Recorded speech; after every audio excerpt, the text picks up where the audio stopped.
महाराष्ट्र में जल्द निकाय चुनाव होने हैं, जिसको लेकर सभी सियासी दल तैयारियों में जुट गए हैं।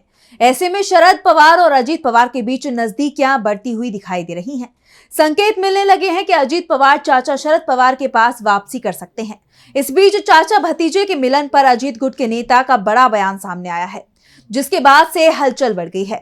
तो क्या कुछ कहा अजीत गुट के नेता ने, देखिए इस रिपोर्ट में। महाराष्ट्र में शरद पवार और अजीत पवार के साथ आने की चर्चा ने एक बार फिर जोर पकड़ लिया है।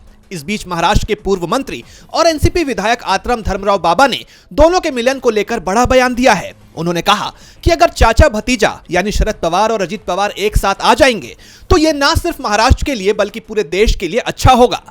राजनीति में कुछ भी हो सकता है, पिता के खिलाफ बेटी भी खड़ी हो सकती है और चाचा के खिलाफ भतीजा भी खड़ा हो सकता है, जैसे कि उनके अपने विधानसभा क्षेत्र में देखा गया है।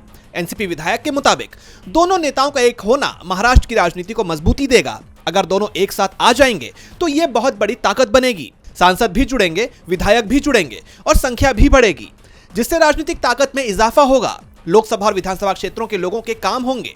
एनसीपी नेता के इस बयान को लेकर चर्चाएं तेज हो गई हैं। कहा तो यहां तक जा रहा है कि एनसीपी नेता का बयान अजीत पवार की मर्जी के बिना नहीं आया है। ऐसे में सवाल ये उठ रहे हैं कि क्या ये संकेत अजीत पवार दे रहे हैं कि वो घर वापसी कर सकते हैं, और अगर ऐसा होता है तो यह बीजेपी के लिए बड़ा झटका होगा। हाल ही में होने वाले बीएमसी चुनाव में भी बीजेपी को इसका बड़ा नुकसान झेलना पड़ सकता है। डीबी लाइव महाराष्ट्र की रिपोर्ट।